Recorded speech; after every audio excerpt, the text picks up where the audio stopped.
kabar semua? Jadi di sini saya akan menjelaskan tentang tahap keenam dari Project Capstone Bimbingan Karir Data Science, yaitu adalah dalam tahap konstruksi data. Oke, mungkin langsung saja.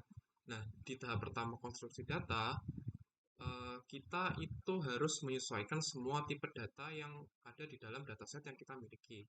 Namun karena dataset yang kita miliki ini kebetulan sudah memiliki tipe data yang sama, yaitu adalah float, jadi kita tidak perlu melakukan penyamaan tipe data. Namun nanti jika teman-teman mendapati sebuah dataset yang memiliki tipe data berbeda, misalnya yang data fitur pertama ini memiliki tipe data float, yang kedua objek, yang ketiga mungkin integer. Nah, teman-teman harus menyamakannya terlebih dahulu. Untuk menyamakan tipe data bagaimana, mungkin bisa dilihat di tahap cleaning data di tahap kelima sebelumnya. Nah, di sini kita tampilkan 5 data pertama. Nah, ini kita bisa melihat setelah menyesuaikan tipe data set yang kita miliki, kita harus memisahkan antara fitur dan target, lalu menyimpannya ke dalam sebuah variabel. Oke, di sini jadi kita akan membuat dua variabel. Yang pertama adalah variabel X, di mana kita akan menyimpan fitur-fitur yang dataset kita miliki. Jadi di sini kita untuk memilih fitur-fiturnya, kita tinggal drop saja bagian target ini. Karena untuk fitur, kita akan memakai dari age sampai object. Itu kita akan masukkan ke dalam variabel X. Dan untuk variabel Y, untuk variabel labelnya, kita cukup masukkan saja kolom terakhir yaitu target di min 1 ini. Jadi untuk menuliskan min 1 ini akan otomatis memilih kolom paling belakang di sini. Oke, sekarang kita sudah memiliki memisahkan antara fitur dan juga targetnya. Nah, setelah kita memisahkan antara fitur dan target, sebaiknya kita melakukan pengecekan terlebih dahulu terhadap persebaran jumlah target yang ada di dalam targetnya. Nah, di sini kita bisa lihat nih, kita melakukan value count, lalu kita visualisasikan. Nah, di sini kita mendapati bahwa persebaran targetnya itu tidak seimbang antara 0, 1, 3, 2, dan 4 ini tidak seimbang persebarannya. Nah, di sini kita bisa baca nih, karena persebaran jumlah target yang tidak seimbang, oleh karena itu kita harus menyimbangkannya terlebih dahulu. Nah, menyimbangkan target itu ada dua cara, yaitu dengan oversampling atau undersampling. Oversampling itu dilakukan jika dataset yang kita miliki itu sedikit, sedangkan undersampling dilakukan jika dataset yang kita miliki itu jumlahnya banyak. Yang bisa dibilang banyak atau sedikit itu bagaimana? Nah, seperti yang kita punya di sini, dataset yang kita miliki itu masih berjumlah ratusan. Itu bisa dibilang sedikit. Dan nanti kalau misalnya ada dataset yang jumlahnya jutaan, nah itu termasuk jumlah data yang banyak. Nah, karena kita memiliki jumlah data yang sedikit, kita akan melakukan oversampling. Nah, dengan metode yaitu smooth untuk melakukan penyeimbangan. Oke. Nah, di sini kita akan melakukan prosesnya, melakukan proses oversampling. Nah, di sini kita melakukan import.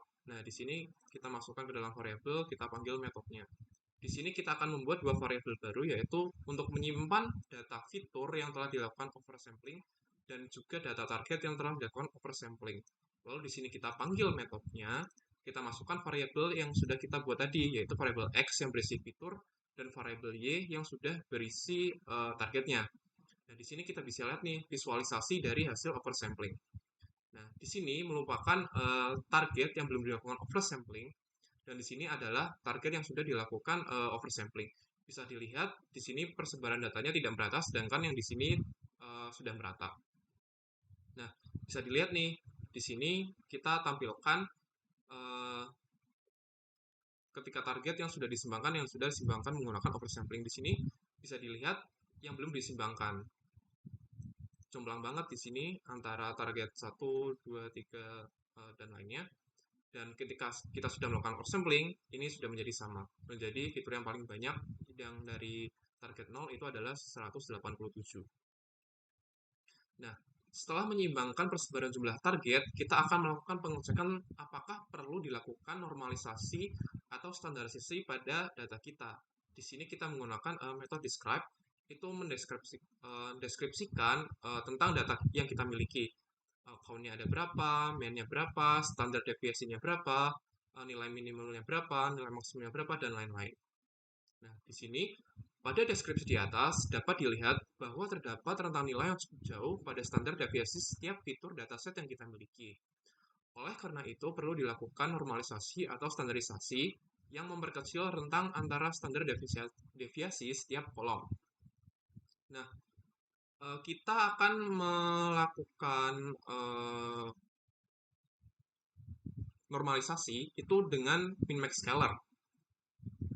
Nah, di sini kita buat variabel baru nih. Kita buat variabel baru dan kita feed transform dari apa? Dari target yang sudah kita normalisasi tadi di bagian ini. Nah, ini xmode resample kita masukkan dalam ini dan ini akan melakukan proses untuk melakukan normalisasi terhadap datanya. Nah, setelah itu kita bisa panggil nih, kita cek data frame-nya, masukkan ke sini, kita describe. Nah, di sini bisa dilihat standar deviasinya yang tadinya bisa dilihat nih, standar deviasi di sini itu ada yang S itu adalah 7, yang sex 0,4, CP 0,9 dan lain-lain. Ini kalau sampai 65, FPS ya 0,2, sangat jauh sekali.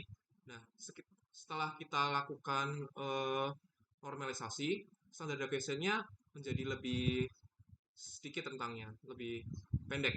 Di sini untuk fitur pertama ini 0,1, 0,3, dan 0,2, 0,1. Nah, jadi jauh lebih baik daripada sebelum dilakukan normalisasi. Nah, di sini setelah dilakukan normalisasi pada fitur, selanjutnya kita perlu membagi fitur dan target menjadi data trend dan juga data test. Di sini kita menggunakan trend test split. Di sini kita akan membuat beberapa variabel baru yang terdapat data training untuk fitur dan data test untuk fitur. Dan ini adalah data train untuk target dan juga data test untuk target. Di sini kita panggil metodenya, kita masukkan variabel yang kita punya untuk data fitur dan juga data target. Test size-nya ini bisa teman-teman sesuaikan sendiri, tapi di sini saya akan menggunakan 0,2 dengan splitnya adalah 0,8 dan 0,2. Ini untuk membagi fitur dan target menjadi data trend untuk yang oversample. Nah, untuk yang oversample dan plus normalisasi, tinggal teman-teman ganti aja nanti di sininya yang tadinya mungkin jadi smooth resample dan yes smooth resample, di sini dari x smooth resample yang normal dan yes smooth resample. Tinggal sesuaikan aja sama variabel teman-teman yang udah dibuat tadi. Oke, mungkin cukup sampai di sini untuk konstruksi data. Selanjutnya akan dijelaskan oleh teman saya tahap selanjutnya. Terima kasih.